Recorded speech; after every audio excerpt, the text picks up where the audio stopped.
programa de hoje você vai ver a terceira parte da matéria sobre prevenção de DST/AIDS. Vai conferir as redes sociais da APUESP. E vai conhecer o Museu da Diversidade Sexual em São Paulo. Acompanhe. Continuando a série de reportagens sobre a prevenção de DST/AIDS, a APUESP foi às ruas ouvir a população sobre um tema polêmico: educação sexual nas escolas. Confira algumas das respostas. Eu acho que a partir dos 15 anos eu acho que já dão aula, né? Eles não têm aula. Eu acho que 15 anos hoje todo mundo já está maduro sexualmente. Eu não sou a favor disso, não. Sim, eu acho que é muito importante que os adolescentes saibam lidar com algumas coisas e acho que seria importante implementar isso na escola, dentro da escola, esse assunto, que até hoje é um tabu em algumas escolas. Eu acho muito importante ter aula de educação sexual porque vai ajudar muito os adolescentes ajuda na vida deles, no caso. Acho que deveria ser obrigatório, né?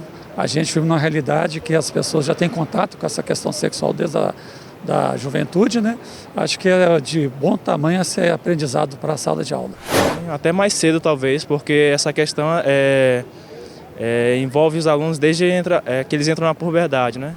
Então, falar de educação ambiental, falar de educação científica, falar de orientação sexual, isso faz parte do papel da escola hoje. Eu sou totalmente contra ensino de qualquer atividade sexual nas escolas. Mas que até de certa forma começa em casa, continua-se na escola, mas os pais estarem sempre atentos, né? Tá ali conversando, o diálogo. Acho que o diálogo é a base de uma boa educação. Acho que é algo que a pessoa tem que aprender em casa.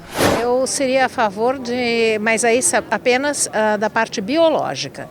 Porque eu acho que eles têm que ter, às vezes dentro de casa existe ficam um pouco inibidos, acho que não tem uma liberdade total para falar sobre isso com os pais. E os pais também se sentem um pouco restritos para falar. Então eu acho que de repente na sala de aula com uma instrução educativa, eu acho que vale sim.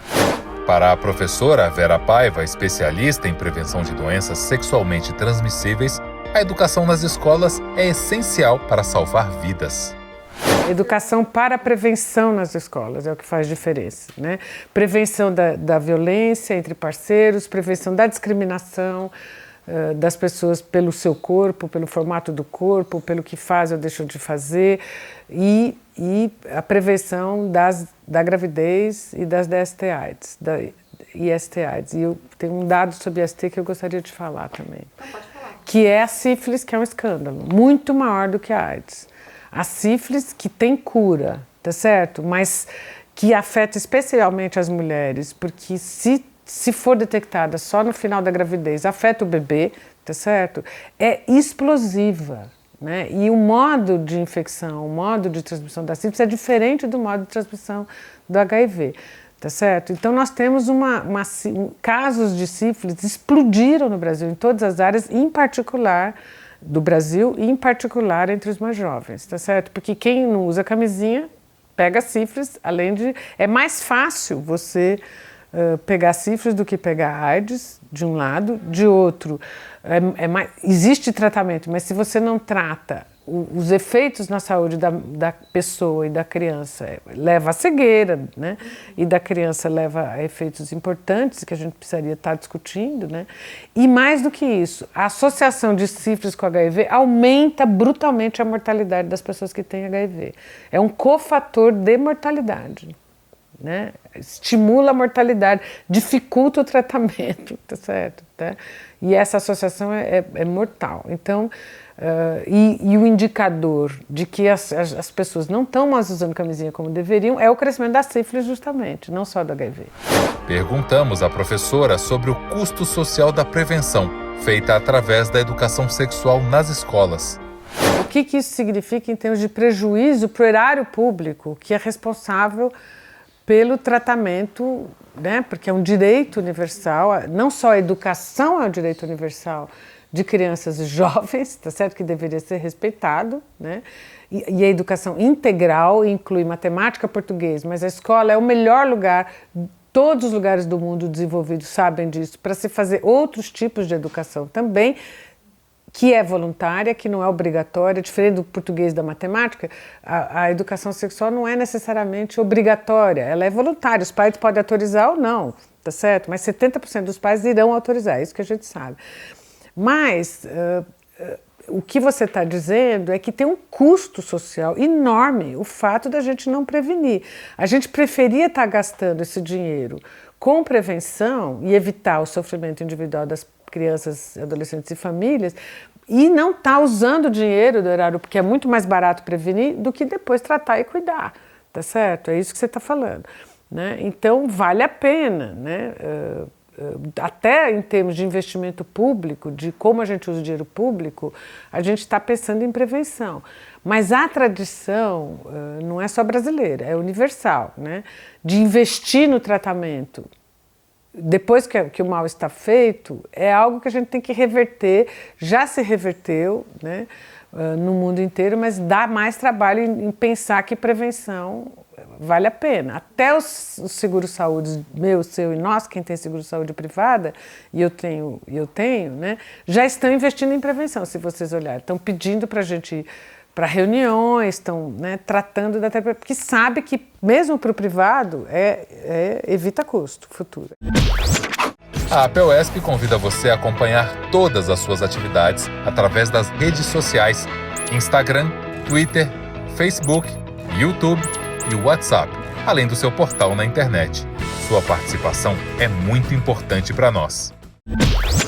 Nós estamos na Estação República do metrô, onde passam mais de 160 mil pessoas diariamente. O que muitas delas não sabem é que aqui fica o Museu da Diversidade Sexual. Criado em 2012, é o primeiro da América Latina e o terceiro do mundo.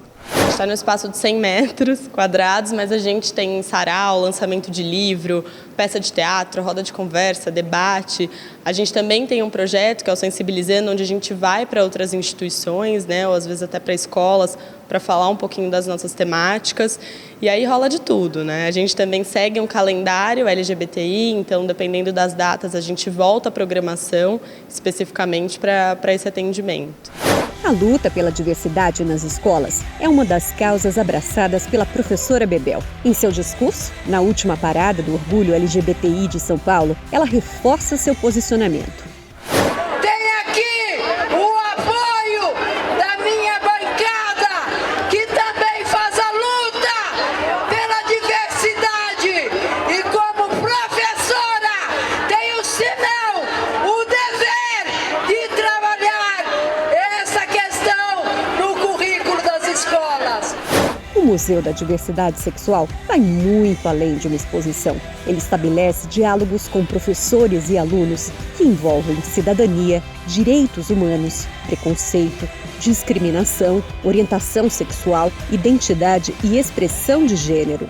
A gente recebe muita procura de professores, educadores, às vezes até do campo da educação não formal, em busca, né, de algum tipo de orientação. Como eu faço na chamada, uso o nome social, como eu lido com isso. Então, a gente também busca fazer essa assessoria, né? Às vezes a gente faz por e-mail, a gente às vezes marca reunião com os professores ou marca visita nas próprias escolas, porque muitas vezes elas não conseguem vir até o espaço, como o espaço é pequeno, a gente também não consegue atender grupos muito grandes. Então, a gente sempre tenta atender as demandas do nosso público. Em cartaz até 23 de setembro, a exposição Devassos no Paraíso, o Brasil mostra sua cara, com curadoria de João Silvério Trevisan, conta a trajetória da construção das sexualidades e expressões de gênero no Brasil desde o período colonial e propõe um questionamento. A gente teve um trabalho grande de documentação, né, em relação a essa exposição, e os acervos LGBT estão muito dispersos, né? Então, para conseguir reunir os acervos foi um trabalho de pesquisa bem intenso. Para o educativo conseguir adaptar um pouco da linguagem do autor do livro de uma maneira que fosse mais acessível para o público que a gente recebe também. Foi uma tarefa difícil, mas ele esteve presente, ajudou, e foi um processo bem interessante de construção. O nosso programa fica por aqui, mas você também pode revê-lo em nossa plataforma digital. Até semana que vem.